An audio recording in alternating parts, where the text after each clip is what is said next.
Padre Todopoderoso, muchas gracias, Señor, por este lindo culto. Gracias, Padre amado, porque sin duda usted nos ha ido enseñando lo que significa glorificar su nombre. Lo que significa, Señor, saber que suya es la gloria. Y también, Padre amado, que como iglesia, una de las labores fundamentales es la adoración. Gracias, Padre amado, por eso y porque también a esta hora, Señor, nos disponemos también para oír su voz. Prepare los corazones y use también mi vida para edificar y para hablar lo que usted desea que sea hablado, Señor. Gracias le damos en Cristo nuestro Salvador. Amén. Entonces, continuamos con la serie Genuinos en Cristo. Y como estuvimos hablando hace unas semanas atrás, esto verdaderamente es un desafío. Por la manera en la que la epístola se va desarrollando. Pues no es una carta tan particular relacionada con las estructuras de la epístola en general. No hay un destinatario, no hay un autor que precisamente se señala como autor.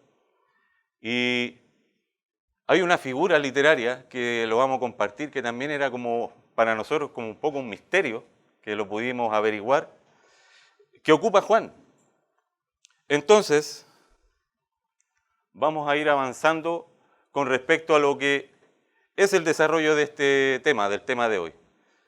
Entonces, hay una estructura del libro que hace algunas semanas atrás Rodrigo lo pudo mostrar, de cómo se va a ir desarrollando el estudio de este libro. Y el día de hoy vamos a tener como tema central las pruebas de la comunión verdadera. Entonces, ¿qué es lo que vamos a hacer? Vamos a ver cómo el Señor, a través de su palabra, hace como una radiografía al alma del creyente. Primero, por medio del escrito, poniendo la mirada en Dios. La semana pasada hablamos de la mirada en Cristo, mirando a Cristo. Y que esta mirada a Cristo produzca el gozo necesario para vivir en comunión con Dios. Pero ahora vamos a ver la mirada hacia Dios el Padre. Y esta mirada hacia Dios el Padre, que es como una comunión de manera ascendente, vertical, produce una relación con Cristo. Entonces, esta radiografía al alma del creyente se va desarrollando a través del pasaje de hoy. La estructura del libro nos señala lo siguiente. Como introducción, pudimos ver la semana pasada lo que hablaba de la mirada en Cristo y también cómo el autor, de una manera tan especial, también predica el Evangelio. Y es hermoso como la figura de Cristo ahí, del Salvador del mundo, mostrado en la introducción, en el prólogo del libro. Pero luego tenemos en esta segunda parte la prueba de la obediencia. Entonces, a través del libro se van haciendo distintos tests. Es como meter nuestra vida en una probeta por medio de la epístola y ver cómo estamos. Entonces, es un análisis de la vida del creyente y que va a sacar a relucir, por ejemplo, la comunión verdadera. La verdad en contraste con la mentira. El amor con el odio. Y de esta manera vamos viendo los distintos contrastes que se van desarrollando a través de la carta. Y suficiente con la introducción, ¿cierto? ¿Para qué más, po? Vamos al pasaje. Primera de Juan, capítulo 5, capítulo 1, versículo 5 en adelante.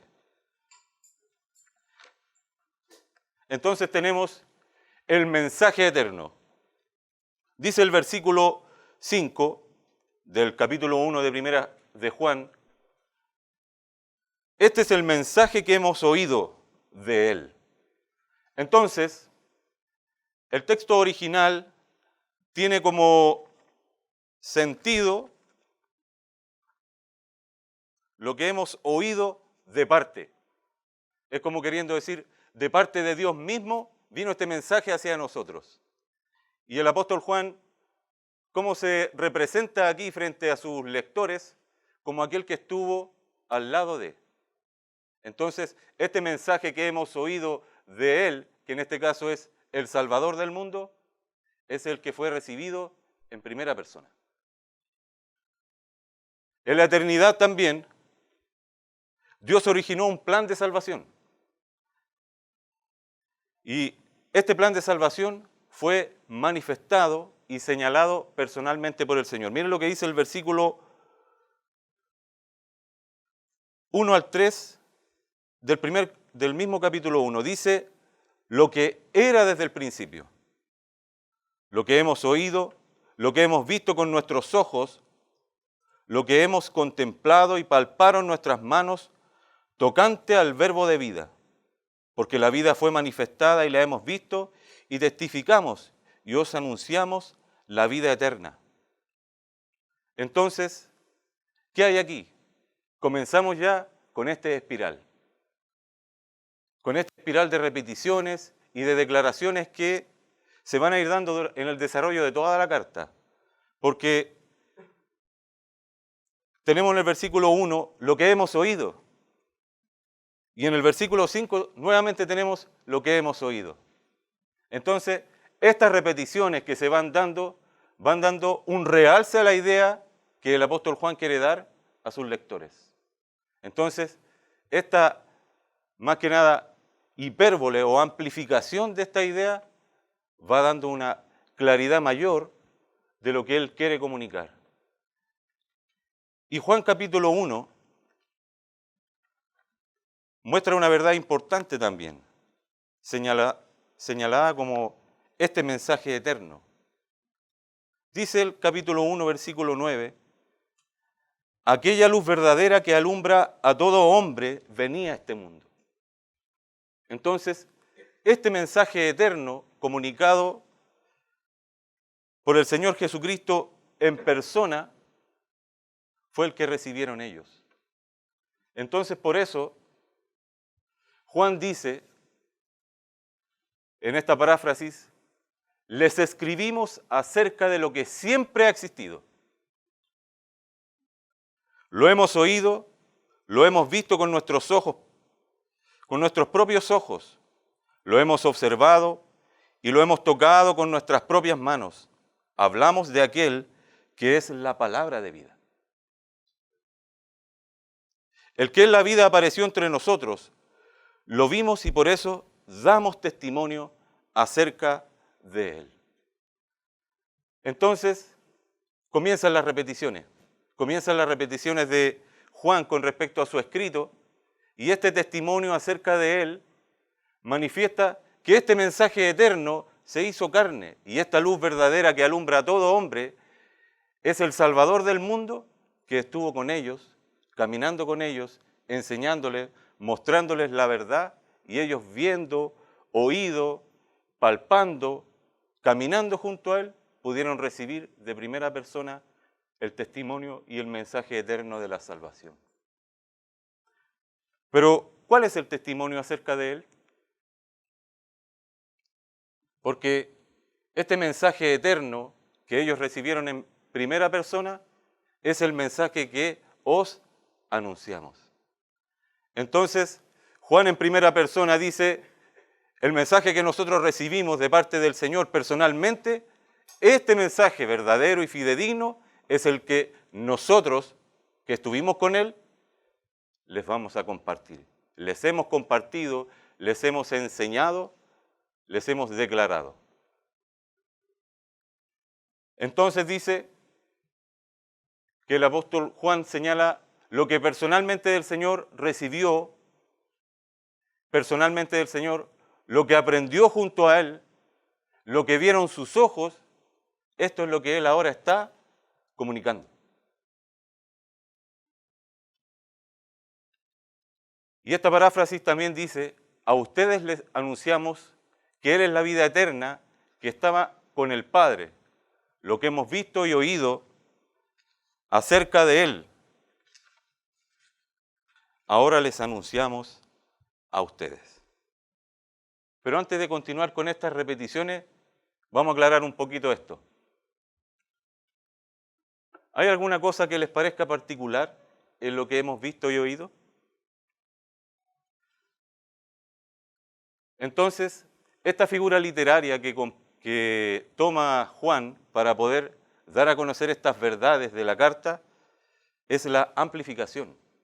Entonces, es una espiral que yo quise mostrarlo como un átomo que va dando a conocer 4 ideas fundamentales y centrales en la carta, que se van desarrollando y se van repitiendo de manera permanente. Por ejemplo, la luz, la vida, el amor y la verdad. Entonces, estas verdades que van girando y circulando a través de la carta, de afuera hacia adentro y de dentro hacia afuera, para amplificar y agrandar la idea y en un momento profundizar un poco para después exponerla con mayor amplitud, se llama amplificación. Y esta es una figura retórica que ocupa la repetición cíclica, va girando en torno de la carta la idea. Ocupa la hipérbole porque también es a veces una exageración de esta verdad y también hay contrastes marcados, como le decía, entre el bien y el mal, la luz y las tinieblas, la verdad y la mentira. Pero el mensaje en sí, que el Señor está dando a conocer a Juan y que Juan está compartiéndole a ellos es que Dios es luz. ¿Amén? Entonces, cuando decimos que Dios es luz, el apóstol Juan hace 3 definiciones de lo que es Dios. Dios define a Dios como Dios es espíritu, en Juan capítulo 4, versículo 24. En esta misma carta dice que Dios es luz. Y también en el capítulo 4, versículo 16, dice que Dios es amor. Pero Dios es el creador de la luz. Miren lo que dice Génesis capítulo 1, versículo 3.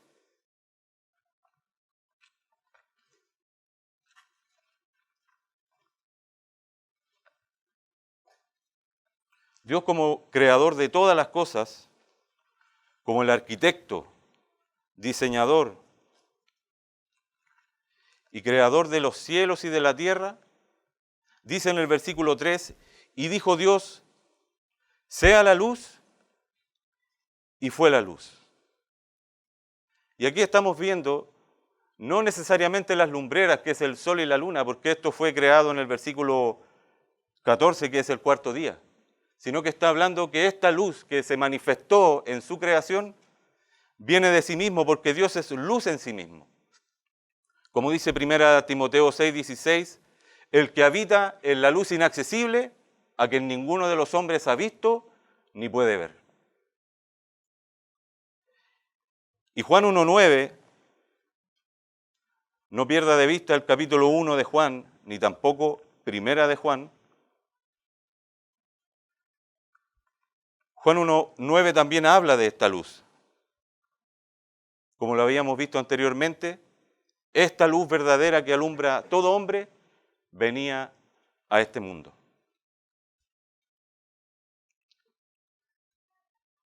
Y vemos que la luz se hizo visible a través de Cristo. ¿Qué señaló Cristo en el Evangelio de Juan 8:12? Él se mostró a sí mismo y dijo, yo soy la luz del mundo. En el Evangelio de Juan. Entonces, como Dios es luz, cuando el Verbo se hizo carne y Cristo con sus discípulos dando a conocer la verdad y el plan de salvación a la humanidad, Él dijo, yo soy la luz del mundo, el que me sigue no andará en tinieblas, sino que tendrá la luz de la vida.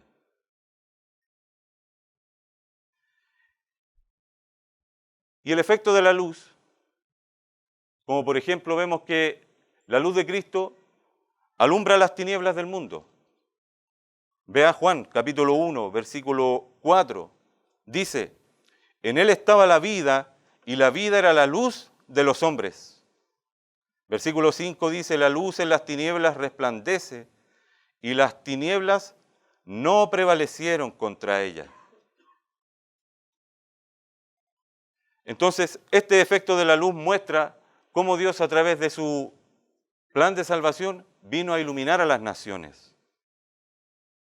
La luz es símbolo de verdad y claridad, en contraste con las tinieblas, que son símbolo de mentira y engaño. Y la luz es símbolo también de santidad, porque Dios es infinitamente santo. Amén. Y Dios, en sus perfecciones, muestra también que como Dios es santo, infinitamente santo, dice el mismo versículo 5, que no hay ningunas tinieblas en él. Entonces, si Dios mismo tuviese alguna tiniebla o alguna sombra de duda en cuanto a su naturaleza, ya no sería infinitamente santo y ya no podría ser Dios. Entonces vemos que Dios es santo en un grado infinito.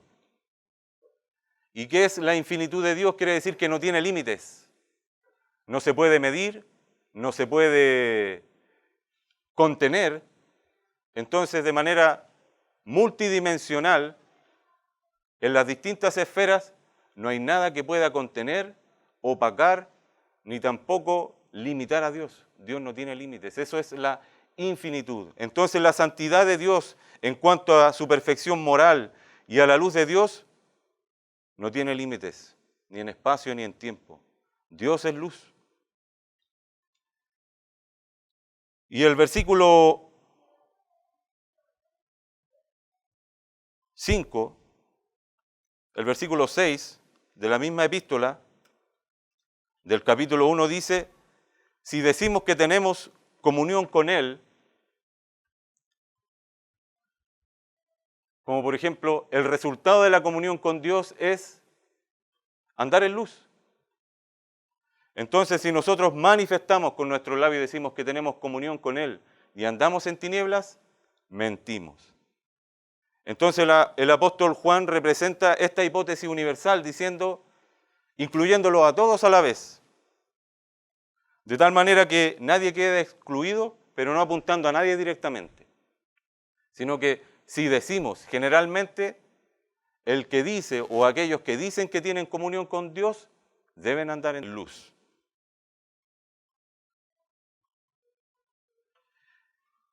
Y vamos con un contraste. Primer contraste que vemos aquí. Mira lo que dice Juan capítulo 3, versículos 20 y 21.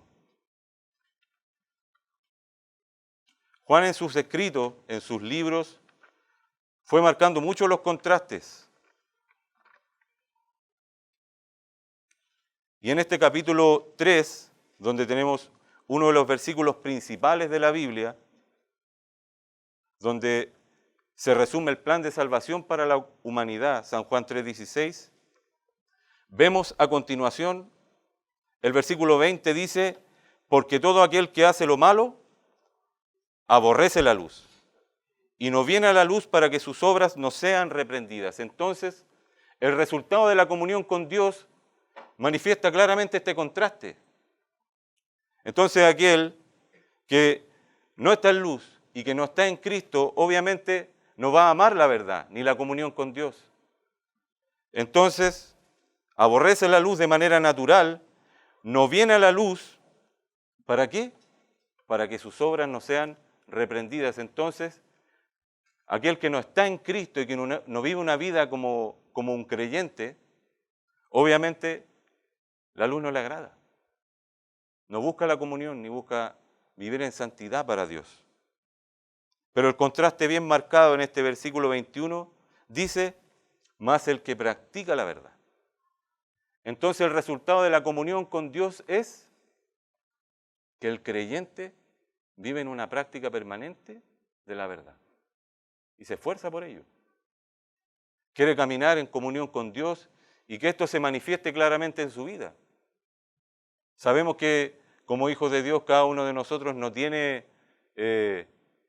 a veces los mejores días y tenemos altos y bajos en nuestro caminar por el escenario de esta tierra, pero el creyente en general quiere practicar la verdad.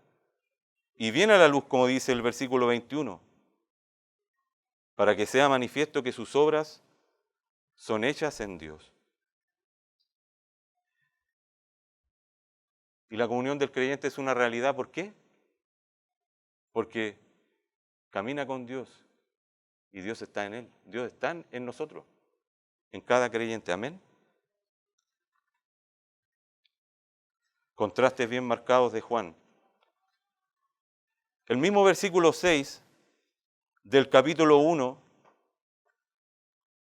de Primera de Juan, en la parte B, habla sobre esta mentira. Dice, si decimos que tenemos comunión con Él y andamos en tinieblas, obviamente es una mentira, claramente.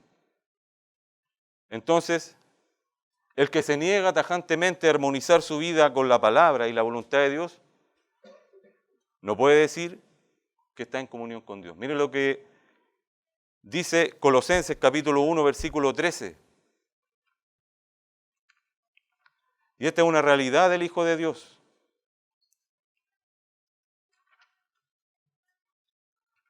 Cuando el creyente recibe a Cristo en su corazón,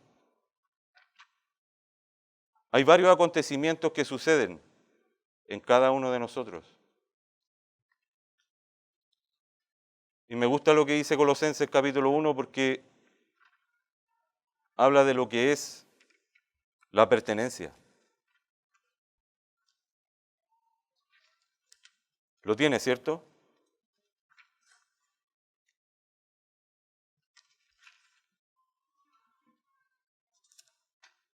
Colosenses 1:13. Dice que Dios mismo nos ha librado de la potestad de las tinieblas y trasladado al reino de su amado Hijo. Entonces, hay una realidad espiritual que cambia cuando el creyente recibe a Cristo en su corazón. Entonces, la pertenencia y la potestad de Satanás sobre el hombre ya no está sobre él, porque ya no es esclavo de Satanás.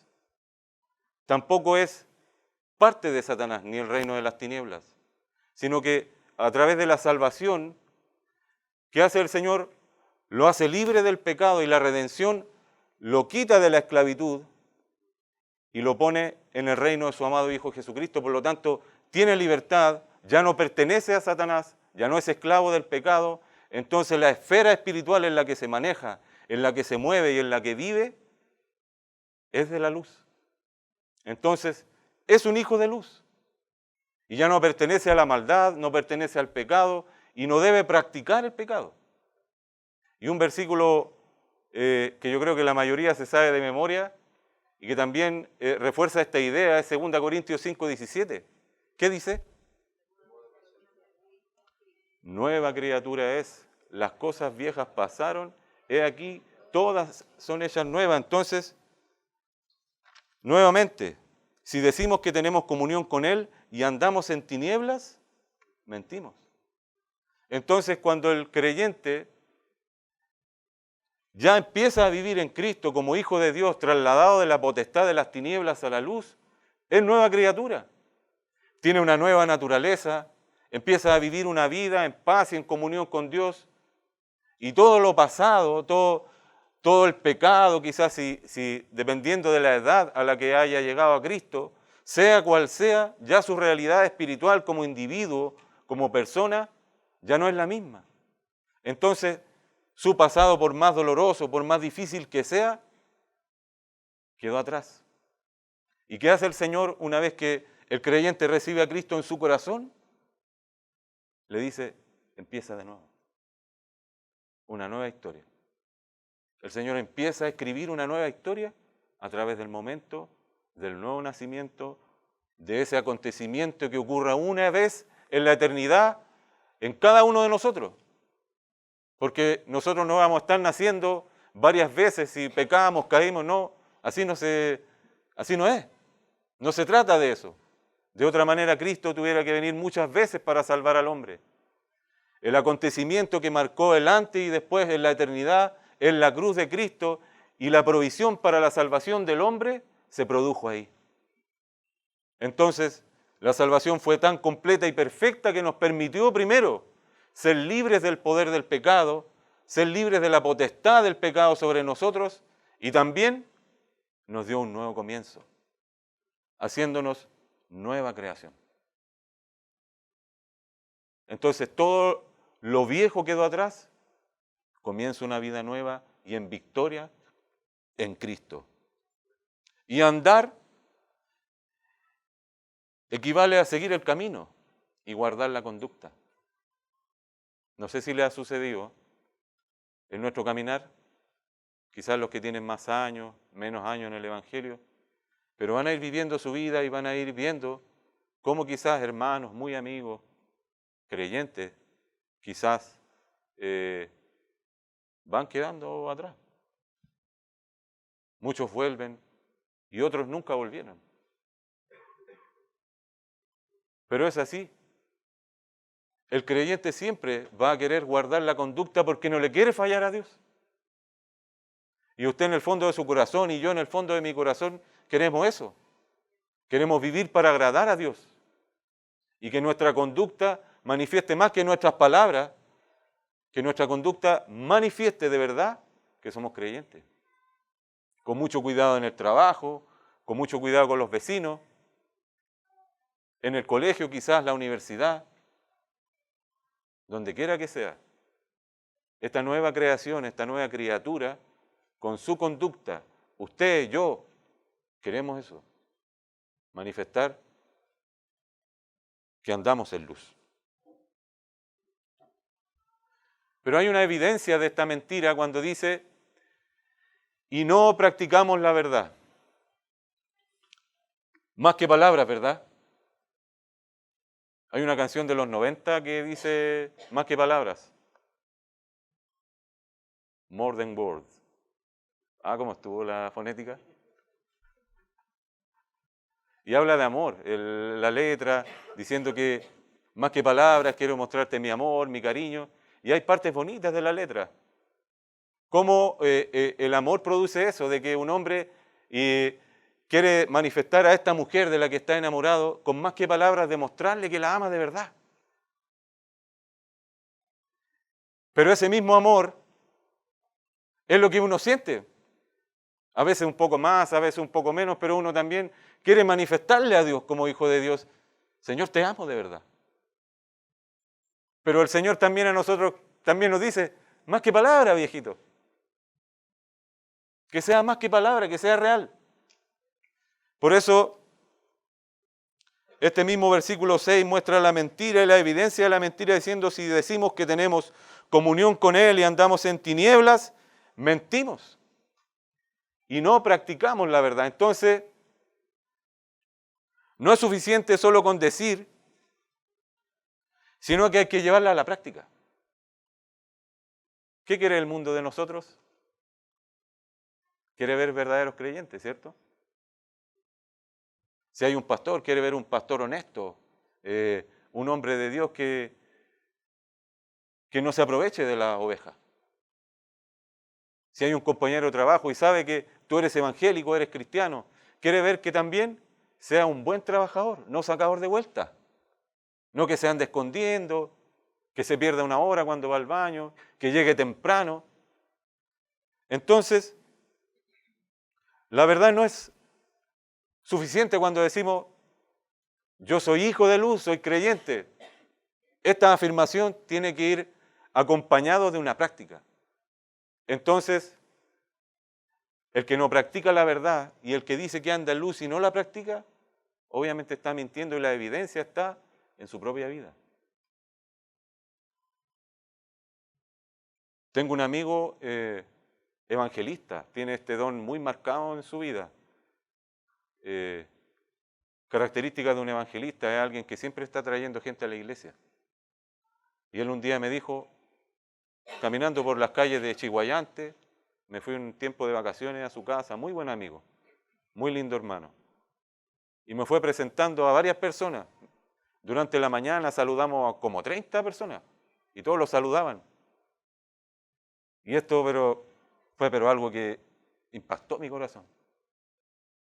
Me dijo, Todas las personas a las que yo le di la mano hoy día, en la mañana, a todas ellas les prediqué el Evangelio. Práctica de la verdad. Entonces no solamente lo dice, sino que lo lleva a cabo. Entonces no es suficiente que la verdad nosotros la declaremos y nos identifiquemos como tal. No seamos hallados mentirosos y digamos, yo digo que ando en luz, pero yo no practico esta verdad. Mi vida no lo señala. Y mire lo que señala el Señor Jesucristo en el Evangelio de Lucas. Lucas lo señala un poquito más breve que Mateo, pero Lucas capítulo 6, 43 y 44 expresa la importancia de esto y dice, lo tiene, ¿cierto? Dice, no es buen árbol el que da malos frutos, ni árbol malo el que da buen fruto, porque cada árbol se conoce por su fruto, pues no se cosechan higos de los espinos, ni de las zarzas se vendimian uvas. Por sus frutos los conoceréis, quiso decir el Señor. Mateo capítulo 7. Entonces, la práctica de nuestra vida y los frutos que se van mostrando de nosotros son los que manifiestan quiénes somos de verdad. Si somos de verdad o si somos de mentira. Y practicar la verdad, que es en sí alinearse con esta verdad de Dios. Querer alinearse completamente e ir caminando en ella, paso a paso, día tras día. Quizás mi predicación con mi vida no fue tan buena ayer, pero que hoy día sea mejor. Que mi conducta con mis compañeros quizás no fue la más correcta la semana pasada, pero que esta semana sea mejor, Señor. Quiero alinearme con esta verdad y practicarla. Que mis frutos manifiesten quién soy.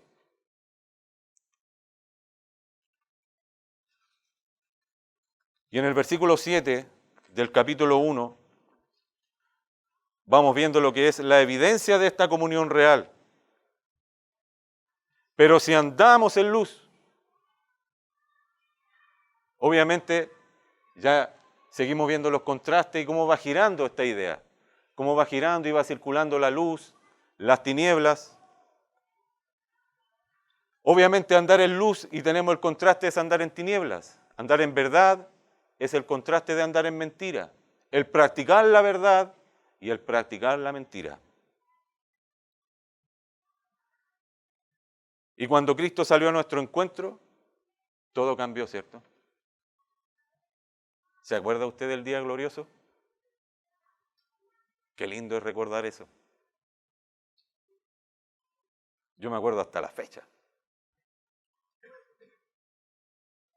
No es que me haga más ni me haga menos, amado hermano, no. Si usted no se sabe la fecha, pero recuerda el momento glorioso cuando llegó el glorioso evangelio a su vida, todo cambió. El Salmo 36, 9 declara algo emocionante.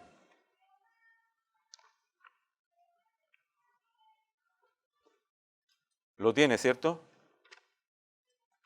Mire qué lindo salmo.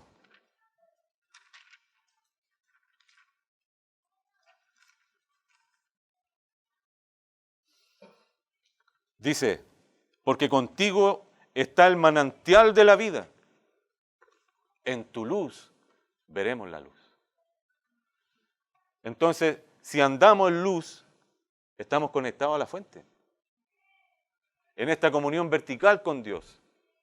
Y el caminar en esta comunión vertical, ¿qué va haciendo? Va dándonos la provisión y nos va manteniendo de pie.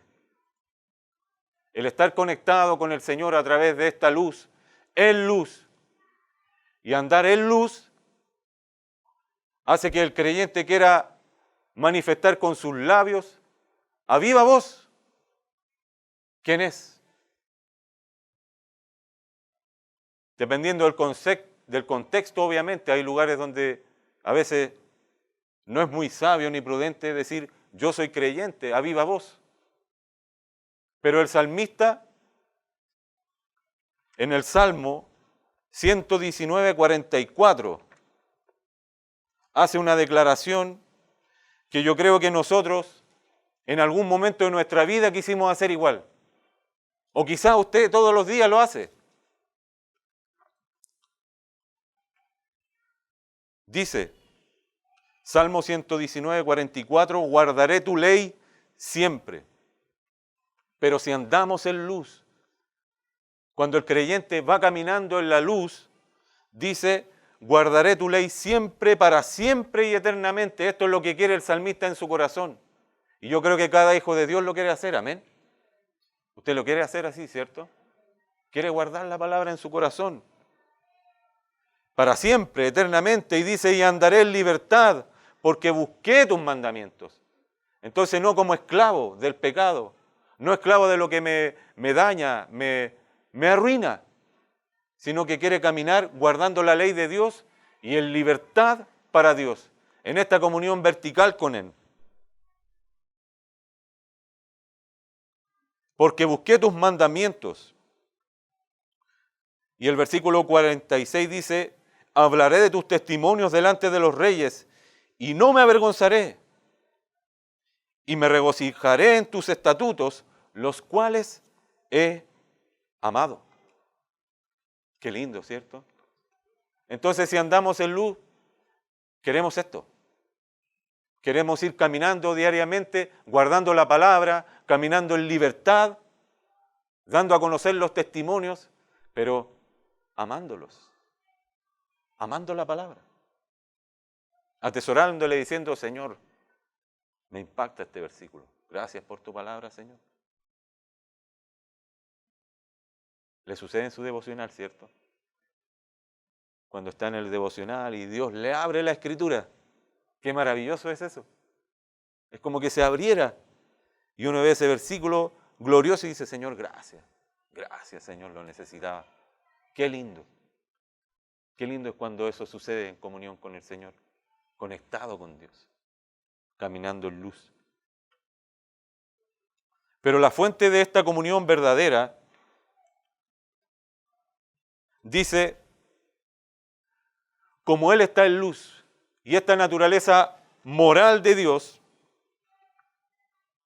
manifiesta que Él es santo, justo, puro. Entonces, el estar conectado con Dios y el ser hijo de Dios permite también que el creyente tenga en sí también estas características, no en el grado infinito y eterno de Dios, pero en un grado limitado el creyente también es justo. Amén. El creyente también es santo. Amén. El creyente también es puro. Amén. Entonces, el creyente va caminando en luz, en justicia, en santidad, en su diario andar, conectado con Dios porque comparte la naturaleza de Dios. Y Él está en Dios y Dios en Él. Mire Juan 3:19.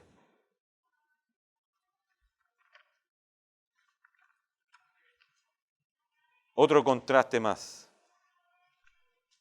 del apóstol Juan.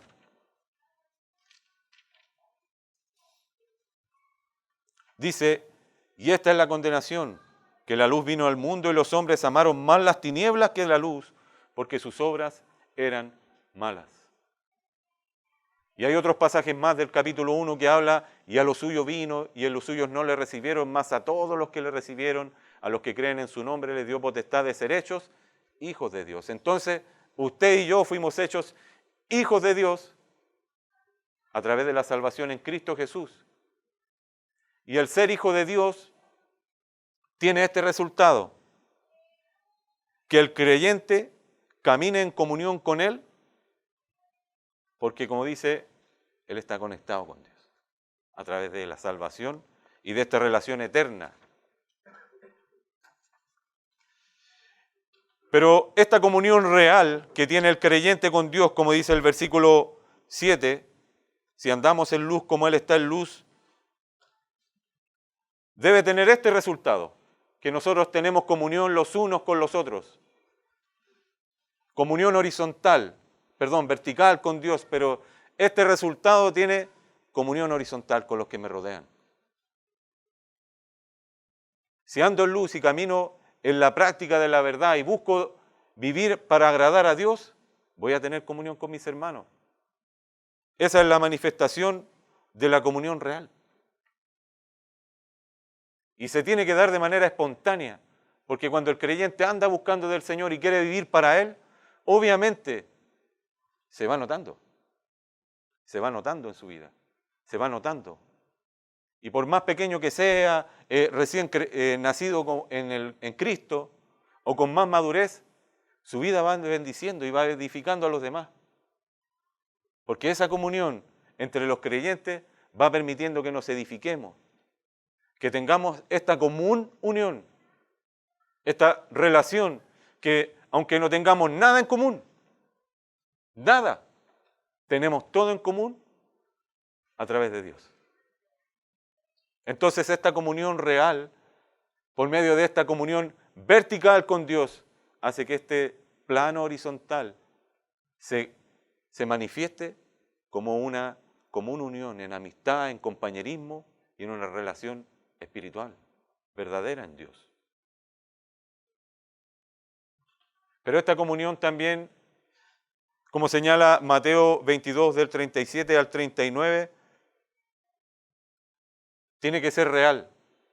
En este pasaje el Señor habla de aquellos que este gran mandamiento, el que dice amar a Dios, también debe amar a su prójimo como a sí mismo. Entonces no es posible hablar de comunión y no tener comunión con los hermanos.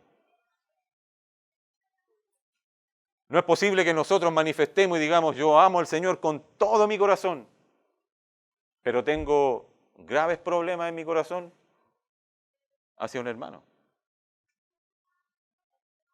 Y tristemente, quizás a usted, espero que no, pero a mí me ha tocado ver, desafortunadamente, enemistades entre hermanos que nunca quizás se puedan deshacer. ¿Y cómo podemos decir que tenemos comunión con Él y tenemos esta enemistad irreconciliable con un hermano? Difícil de entender, ¿cierto? Pero si nosotros decimos que estamos en luz, como Él está en luz, tenemos comunión unos con otros. Y hay una provisión. La realidad del creyente con el pecado, la sangre de Jesucristo nos limpia de todo pecado. En este verbo presente habla de lo que es la santificación diaria que se va dando con el creyente. Rápidamente hablamos de los 3 tiempos de la santificación. Santificación posicional, cuando el Señor nos libró del poder del pecado. En la eternidad junto a Dios estamos posicionados como santos en Él. En la santificación presente, ¿cómo vamos? Caminando de manera progresiva en nuestro diario andar y Dios nos va librando, Dios nos libra del poder del pecado en nuestras vidas. Entonces, ¿qué es esto? Usted y yo ya le podemos decir que no al pecado. A lo que antes de manera imposible nos podíamos negar, ahora Cristo nos libra y usted lo sabe. Amén. Usted le puede decir que no ahora a lo que lo esclavizaba, porque Dios nos libra. En esta santificación progresiva y la santificación definitiva dice que nos librará de la presencia del pecado en nuestra vida cuando Cristo venga. Amén. Porque Cristo viene. La sangre fue el precio de esta deuda que el hombre tenía. Cristo pagó la deuda de la humanidad a través de su sangre. Primera de Pedro, capítulo 1, 18 y 19, si lo tiene, dice, porque nosotros no fuimos rescatados con cosas corruptibles como oro o plata, sino ¿con qué? Con la sangre preciosa de Cristo, como un cordero sin mancha y sin contaminación. Entonces la sangre de Jesucristo, su Hijo, nos va limpiando. Esta salvación de manera permanente, cada día se va renovando. Porque nunca decayeron sus misericordias. Porque grande es su misericordia. Nuevas son cada mañana, como dice Lamentaciones. Grande es su fidelidad. Amén. Cada día el Señor va dando la provisión. Pero el versículo 8 dice, si decimos que no tenemos pecado, nos engañamos a nosotros mismos y la verdad no está en nosotros. Aquí hay una afirmación falsa, una mentira, ¿cierto? Porque, ¿cómo dice Romanos capítulo 3, versículo 10? Que no hay justo. Ni aun uno. No hay quien entienda, no hay quien busque a Dios. Todos se desviaron, a una se hicieron inútiles. No hay quien haga lo bueno, no hay ni siquiera uno, amén. Entonces no hay justo. Y si decimos que no tenemos pecado, estamos contradiciendo a Dios, ¿cierto? Eclesiastés 7:20 dice, todos pecamos.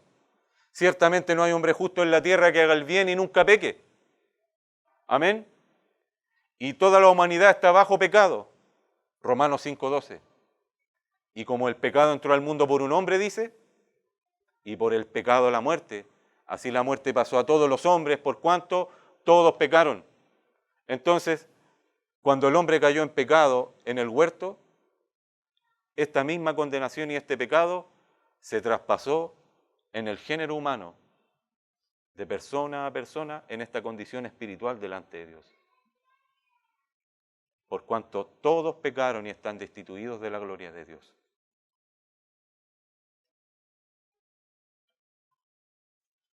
Pero hay alguien que no pecó, ¿cierto? ¿Y quién es este Cristo? Cristo no pecó. Amén. El santo, el puro, el justo. Dice que no se halló engaño en su boca. Pero el mismo versículo 8, si decimos que no tenemos pecado, nos engañamos a nosotros mismos y la verdad no está en nosotros.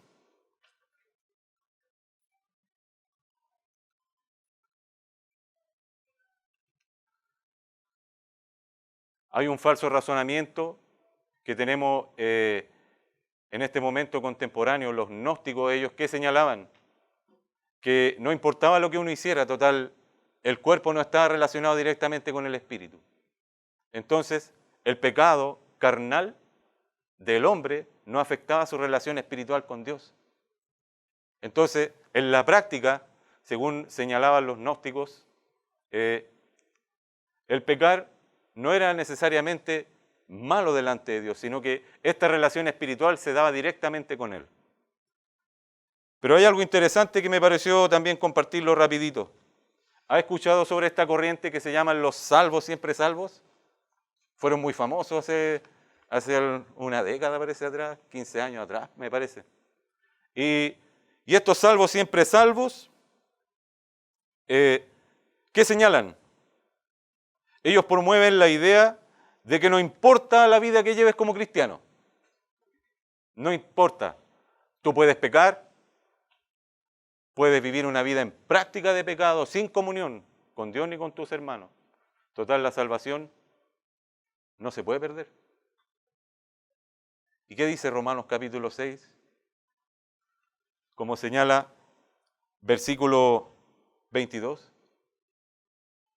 ¿Perseveraremos en el pecado para que la gracia abunde? 6, 1 y 2, perdón. En ninguna manera.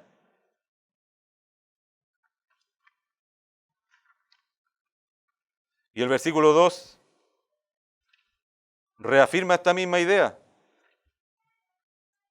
Porque lo que hemos muerto al pecado, ¿cómo viviremos aún en él? Entonces, cuando el creyente es libertado del pecado, ya no quiere vivir en esta práctica. Conozco muchos hermanos que han sido muy fumadores, y después el cigarro no lo pueden ver, porque ya no viven en esta práctica.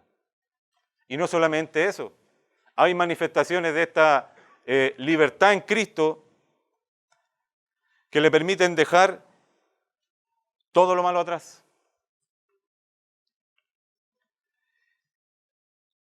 Y miren lo que dice el versículo 9. Si confesamos nuestros pecados, Él es fiel y justo para perdonar nuestros pecados y limpiarnos de toda maldad.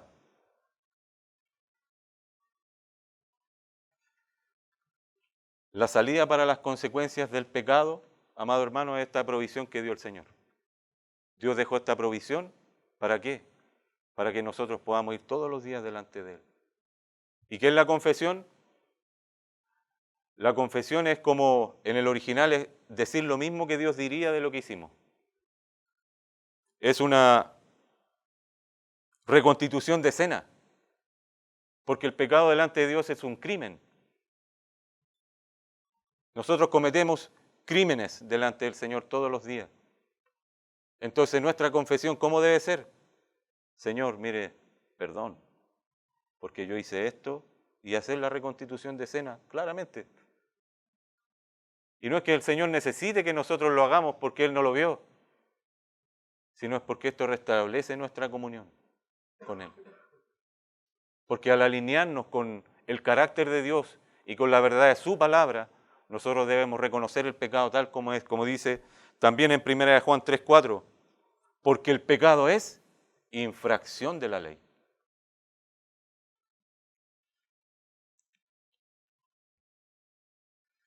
¿Y cuál es la respuesta de Dios a la confesión verdadera? Dios restaura la relación. Versículo precioso de Isaías. Isaías 1:18 dice, venid luego, dice Jehová. Si nosotros confesamos nuestros pecados, dice, Él es fiel y justo para perdonar nuestros pecados y limpiarnos de toda maldad. Entonces en el Antiguo Testamento el Señor, ¿qué buscaba de Israel? Le decía, venid luego, dice Jehová. Dios mismo buscando hacer las paces con su pueblo. Vengan luego, no esperen más. Hagamos las paces, pongámonos a cuenta. Venid luego, dice el Señor, y estemos a cuenta. Si vuestros pecados fueren como la grana, como la nieve, serán emblanquecidos. Y si fueren rojos, como el carmesí, ¿cómo vendrán a ser? Como la blanca lana. Si confesamos nuestros pecados, Él es fiel y justo para perdonar nuestros pecados y limpiarnos de toda maldad. El Señor todos los días está diciendo esto. Vengan luego y estemos a cuenta. Dios busca. Dios mismo es el que busca al creyente, que busca al hombre y dice, hagamos las paces. Dios está buscando. Pero en el versículo 10 tenemos una afirmación aún más grave. Dice el versículo 10, si decimos que no hemos pecado, le hacemos a Él mentiroso y su palabra no está en nosotros. Entonces, una persona que dice que no peca es peligrosa, ¿cierto? ¿Y cuán difícil es predicarle a las personas que se creen buenas? ¿Le ha pasado? Qué difícil. Qué difícil llegar a alguien con este corazón, que no reconoce su culpabilidad delante de Dios. Y dice, pero si yo no soy malo. O yo no soy mala. Yo no le hago mal a nadie, me llevo bien con mi familia. Yo trabajo, nunca he robado nada. Y no hay por dónde. Y hay gente, personas que dicen esto y están preparados para contender y decir, no, pues yo no soy malo. ¿Por qué necesito salvación si yo no peco? Pero,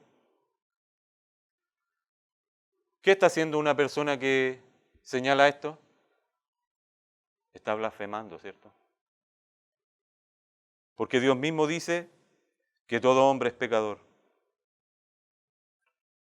Y el versículo 60 y el capítulo 64, el versículo 6 de Isaías, esta es la manera en la que Dios desde el cielo, amado hermano, está mirando la práctica del hombre. Dios desde el cielo ve las obras del hombre de esta manera.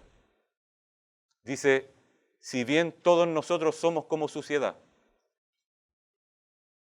Así, el profeta Isaías se le reveló que Dios miraba las prácticas y las buenas obras del hombre. Dijo, si bien todos nosotros somos como suciedad y todas nuestras justicias como trapo de inmundicia. Entonces, las buenas obras del hombre, según Dios mismo, eran como un trapo de inmundicia. ¿Sabe lo que es un trapo de inmundicia? es una toalla higiénica. Entonces, la buena obra del hombre, delante de los ojos de Dios, como Señor, ahí está mi buena obra. Así lo ve el Señor. Todas nuestras justicias son como trapos de inmundicia y caímos todos nosotros como la hoja, dice, y nuestras maldades nos llevaron como viento. Entonces, la práctica del hombre y la justicia del hombre delante de Dios no es suficiente. Efesios capítulo 2, versículo 10 dice que fuimos creados en Cristo Jesús para buenas obras. Entonces, el hombre no es salvo por obras, sino que por la gracia de Dios. Y Dios le permite en él, solo en ese momento, ser agradable delante de Dios. Y no porque tuvimos algún mérito, los méritos son del Señor. Y gracias a esta salvación nosotros podemos tener esta comunión con Dios y hacer algo bueno en Cristo. Porque estas buenas obras y este testimonio y este ministerio que el Señor le ha dado a usted, porque el Señor lo salvó con un propósito, amén. Tal como a mí, a nosotros, hay una misión. Y Dios lo salvó con una misión y esa misión usted la va a cumplir. Esa misión yo la voy a cumplir. Dios nos salvó para que nosotros cumpliéramos esa misión específica y glorifiquemos su nombre. Amén. Aplicación.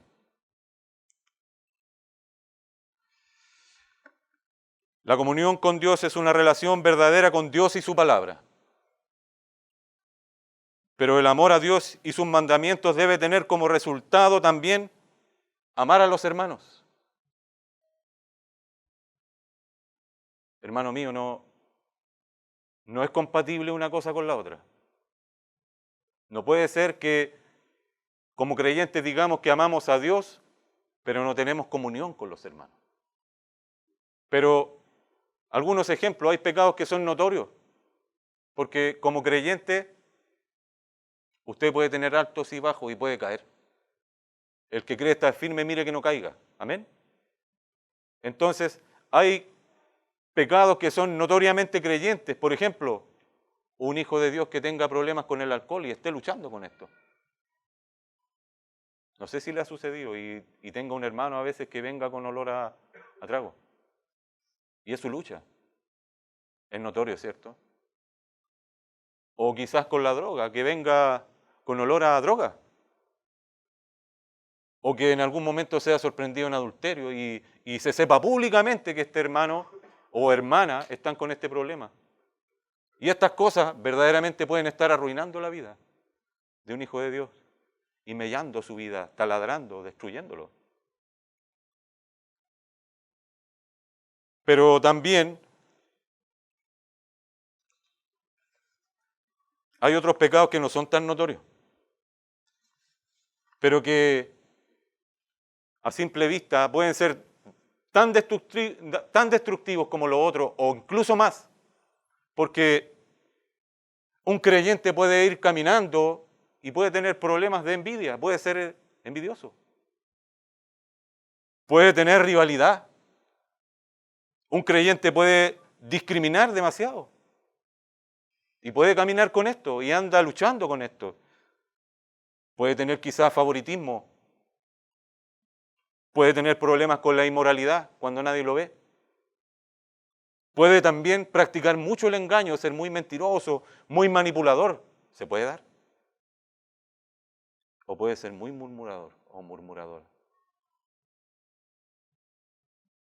Estos pecados no se ven a simple vista, ¿cierto? Y entre nosotros no nos daríamos cuenta. Pero Dios está mirando, ¿cierto? Entonces, ¿cómo Dios vería un servicio hecho con envidia? ¿Cómo Dios ve un servicio hecho con rivalidad? ¿Cómo está mirando el corazón de un creyente que discrimina? En lo oculto de su corazón. ¿O que tiene favoritismo? Etcétera, etcétera. Como conclusión, dice el que encubre sus pecados, no prosperará, mas el que los confiesa y se aparta alcanzará misericordia. Amado hermano, yo estoy aquí delante de ustedes con mucho temor del Señor. Y no puedo decir delante de Dios y delante de ustedes que no me he equivocado. Porque conozco lo que es equivocarse, caer, y conozco la misericordia y la restauración de Dios. Pero ¿cuál es mi recomendación en amor para usted como su hermano? Si hay algo de lo que ha salido en este sermón, en la conversación, que está ahí, honestamente, no es bueno caminar como que todo está bien, aparentando que esto no sucede conmigo. Porque Dios es justo para perdonar nuestros pecados y limpiarnos de toda maldad. Oremos.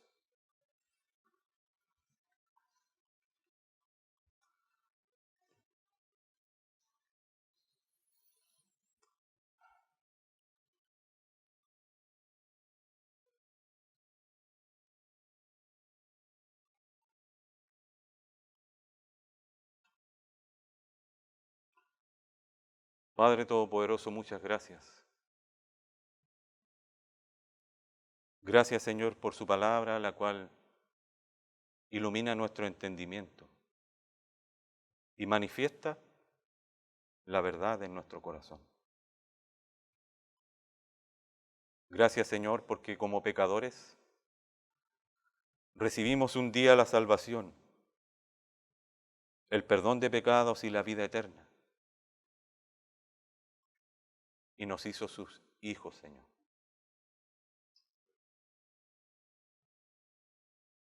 Gracias también, Padre Celestial, porque hoy tenemos un abogado, Cristo nuestro Señor, para abogar sobre nuestros pecados y faltas delante de usted. Señor, le pedimos perdón si hay algún pecado no confesado, si hay alguna práctica en nuestras vidas que a usted no le agraden, Señor. Como iglesia, háganos sensibles a su voz y a su palabra y poder confesar, apartarnos como iglesia y alcanzar misericordia. Permítanos como iglesia buscar la santidad, la comunión con usted, Señor, y así tener una comunión verdadera entre nosotros. Gracias le damos por todo, Señor, en Cristo nuestro Salvador. Amén.